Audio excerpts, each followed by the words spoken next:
Love, that exquisite paradox, a symphony of longing and fulfillment, harmony and discord. And yet, when it comes to relationships between anxious and avoidant partners, this symphony often feels more like a thrilling, albeit perplexing, jazz improvisation. Unexpected, intense, and yes, at times, utterly maddening. But let me ask you something before we begin. What if this tension, this clash of needs and fears, was not a curse but an opportunity? What if, in the alchemy of opposites, lies the secret to growth, healing, and yes, true connection? Let us embark on this journey together. Anxious and avoidant partners are drawn to one another like moths to a flame. The anxious partner, ever yearning for closeness, finds themselves magnetized to the mystery of the avoidant, a figure seemingly aloof yet compellingly enigmatic. Meanwhile, the avoidant is intrigued by the anxious partner's boundless energy, their vivid emotional landscape, and their uncanny ability to illuminate the spaces the avoidant has worked so hard to keep dark. But herein lies the paradox. The anxious seeks reassurance and closeness, while the avoidant, wary of intimacy, often retreats into solitude. The anxious says, "Stay with me," while the avoidant whispers, "Give me space." And so a dance begins, a beautiful, painful, intricate dance, one that reveals not only the dynamics of the relationship, but also the hidden corners of the self. Consider this. We are all, in some way, shaped by the stories we tell ourselves. The anxious partner may carry the narrative of being too much, too emotional, too needy, too overwhelming. Meanwhile, the avoidant may harbor the opposite story. I'm not enough, not vulnerable enough, not attentive enough, not capable of meeting emotional needs. And what better way to reinforce these stories than by partnering with someone who, unwittingly, plays into them? The anxious clings, and the avoidant retreats, each validating the other's fears. "See?" the anxious partner thinks. "I knew I'd drive them away." And the avoidant partner sighs. "I knew I'd never be enough for them." It's a tragic irony, is it not? Two people seeking connection, yet caught in a loop that perpetuates their deepest insecurities. But, and here's where the magic lies. It doesn't have to stay this way. First, let us dispel a myth. This dynamic is not inherently doomed. On the contrary, it holds tremendous potential for healing, if both partners are willing to step into the discomfort and do the work.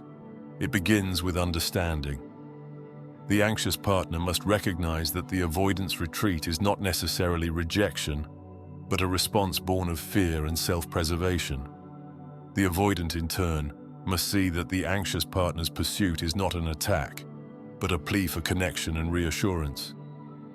Once you've named the dynamic, you can start to navigate it with intention. The key, my friends, is balance. A dance of give and take, space and closeness. It's about learning to anticipate your partner's needs without losing sight of your own. For the anxious partner, this might mean saying, "I can see you need space right now.